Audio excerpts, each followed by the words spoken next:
Taktik versus taktik. Selamat mendengarkan. Paman Tigor, sepertinya Paman Rio akan mendapat ikan besar kali ini, kata Jo sambil tersenyum. Apakah Anda mencurigai sesuatu, Ketua? Atau mungkin keempat orang asing itu? Kata Tigor menebak. Ternyata Paman mencurigai mereka juga. Hehehe, kata Jo sambil tertawa. Apakah Anda punya rencana? Tanya Tigor. Sepertinya orang-orang ini harus dijebak, Paman. Mereka bermain kotor seperti ini, mengusik ketenanganku. Maka, aku juga akan mengusik mereka. Aku yakin, masalah Marven yang Paman ceritakan itu, Paman pasti lebih tahu, lebih mampu untuk menangani. Karena, mereka telah memburu aku sampai ke sini. Maka, aku juga akan memburu mereka sampai ke Megaton. Kita selesaikan mereka kali ini. Setelah itu, aku akan kembali ke Star Hills dan mengganggu mereka di sana. Sesekali, biar mereka tahu bahwa menargetkan aku sebagai sasaran adalah kesalahan yang sangat fatal dalam hidup mereka. Kata Joe.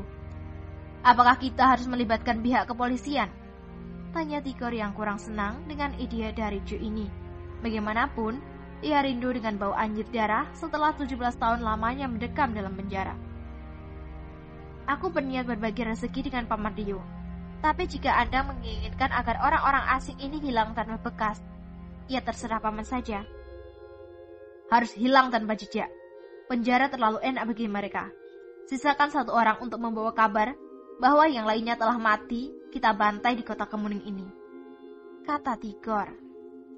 Hehe, aku suka itu, Paman. Sekarang, mungkin mereka sedang melaporkan sesuatu yang mereka temui kepada bos mereka. Besok sore, kita pancing mereka keluar sarang. Lalu, kata Jo sambil menirukan gaya semilih di lehernya. Ketua, saya akan menghembuskan kabar bahwa besok akan berangkat ke kota Tasik Putri untuk meninjau beberapa proyek. Sementara itu, saya akan mengatur anak buah di beberapa titik. Mereka akan saling berhubungan. Ketika ada pergerakan dari buruan kita, maka semuanya sudah siap untuk bergerak. Kepung, lalu bantai. Bagaimana? Tanya Tigor. Masalah ini, Paman jauh lebih berpengalaman dari aku. Dengan segala hormat, Joe William mengucapkan terima kasih kepada Anda. Kata Joe sambil membungkuk hormat. Anda terlalu sungkan. Kata Tigor sambil mencegah pemuda itu untuk terus membungkuk. Paman, apakah Paman berhubungan dengan Paman Aslan? Tanya Joe. Ya, lumayan, sering juga. Ada apa, Ketua? Begini, Paman. Dulu waktu di Mountain Slope, aku punya sahabat yang sangat baik. Mereka ini bernama Harvey dan Lilian. Aku ingin agar Paman menghubungi Paman Aslan dan katakan kepadanya bahwa meminta agar dia menemukan dua sahabatku ini, kemudian meminta nomor ponsel mereka. Sejujurnya, aku sangat merindukan kedua sahabatku itu. Kata Joe. Oh, baiklah Ketua, Anda tidak perlu khawatir. Kata Tigor sambil tersenyum. Obrolan kedua orang itu akhirnya berhenti ketika Tigor menerima pesan masuk di nya. Pak Tigor, apakah Tuan Muda baik-baik saja? Tolong katakan kepadanya bahwa saya ingin mengundangnya untuk makan malam ini di restoran yang berada di samping Tower Club. Begitulah bunyi pesan itu. Joe yang mendengar isi pesan suara, dia tersenyum saja sambil memain-mainkan ujung plastik resek tempat uangnya baru dia keluarkan dari bank tadi. Pintar sekali Miss Alin ini. Ia ingin melihat wajahku, lalu mencari alasan untuk mengundangku makan malam. Kata Joe sambil tersenyum penuh arti. Lalu, bagaimana Ketua? Tanya Tigor. Katakan, aku menolak undangan itu. Jangan. Katakan bahwa aku sedang sakit. Kata Joe beralasan, karena tidak mungkin dia menolak undangan secara ini bisa menimbulkan rasa canggung di hati Miss Alin nantinya. Baik, kata Tigor lalu segera membalas pesan dari Miss Alin seperti yang oleh Joe tadi. Kemudian mereka kembali merencanakan sesuatu yang harus mereka lakukan untuk menjebak orang-orang yang dikirim oleh musuh dari Megaton itu. Persis seperti yang diperkirakan oleh Joe dan Tigor, bahwa keempat mata-mata dari Megaton itu memang menghubungi tuan mereka yang saat ini sedang berada di Megaton. Suara telepon memenuhi ruangan pertemuan antara Honor Miller, Tuan Paul, Frank, dan Diana Rickner. Pertemuan mereka ini memang membahas izin proyek yang berhasil dapatkan dari kota Garden Hills bagian timur, yang rencananya mereka akan membangun kasino, pusat hiburan seperti klub malam, karaoke, diskotik, dan banyak lagi. Tak lupa juga mereka membahas tentang puluhan anak buah yang mereka kirim ke Indonesia bagi mereka melacak keberadaan putra satu-satunya dari calon lawan mereka kali ini dalam dunia bisnis. Sebenarnya, tidak tepat jika dikatakan calon lawan.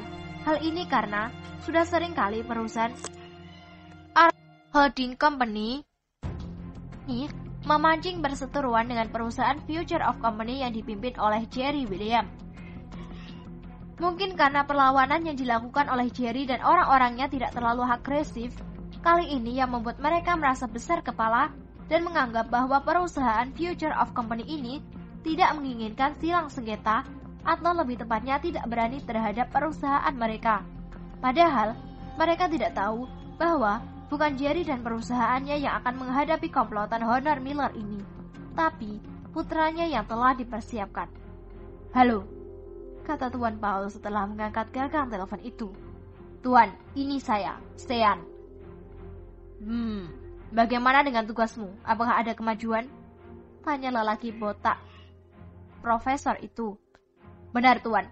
Tadi pagi sampai setengah hari, kami terus memantau keadaan di Tower Mall. Dan benar saja, kami telah menemukan keberadaan generasi keempat dari keluarga William itu. Tadi dia dengan sengaja berkunjung ke Tower Mall." Lelaki bernama Sean itu menjelaskan. "Apakah kau terus membuntuti putra Jerry William itu?" tanya Tuan Paul. "Sampai saat ini kami masih terus membuntutinya, Tuan. Kabar yang saya dengar, besok sore mereka akan berangkat menuju kota Tasik Putri untuk melihat langsung proyek milik Tower Soul Propier. Dan ini adalah kunjungan pertama putra Jerry ini semenjak mengambil alih perusahaan itu dari tangan ayahnya," kata Sean. "Hahaha, bagus. Apakah kau tahu seberapa jauh jarak antara kota Kemuning dan kota Tasik Putri?" tanya Tuan Paul. "Jarak antara kedua kota ini waktu 10 jam dengan mengendarai mobil." Begini saja. Kau tarik semua anak buahmu ke kota Kemuning, lalu besok buntuti mereka. Perhatikan juga berapa jumlah dan rombongan itu. Jika jumlah mereka lebih sedikit, maka kau boleh menyerang rombongan itu. Namun, jika jumlah mereka melebihi jumlah kalian, maka bersabarlah dan sebaiknya kalian terus mencari dukungan di sana. Kau mengerti? Tanya Tuan Paul. "Saya sudah menganalisis semuanya, Tuan. Ternyata ada 2 organisasi di sini yang telah dihancurkan dengan bantuan dari Jerry. Mereka adalah geng tengkorak yang hancur total, lalu yang kedua adalah geng kucing hitam. Tapi untuk organisasi kucing hitam ini, mereka masih memiliki ketua yang masih berada di dalam penjara bernama Marvin. Kelak, jika orang bernama Marvin ini bebas, kemungkinan terbesar adalah geng ini akan bangun kembali. Dan ini adalah kesempatan kita untuk menjalin kerjasama dengan mereka. Karena walau bagaimanapun, ketika pusat cabang dari orang-orangnya Jerry di sini bisa dimusnahkan, maka perhatian mereka akan terpecah. Kita bisa dengan leluasa menghancurkan mereka." "Baiklah, apakah kau tahu berapa lama lagi masa tahanan Marvin ini?" tanya Tuan Paul. "Menurut laporan yang saya dapat, sekitar 2 tahun lagi. Namun, Marvin ini meninggalkan seorang istri dan ibu yang saat ini sangat menderita sekali. Anda bisa memanfaatkan ini untuk membuat Marvin itu berhutang budi kepada Anda, Tuan.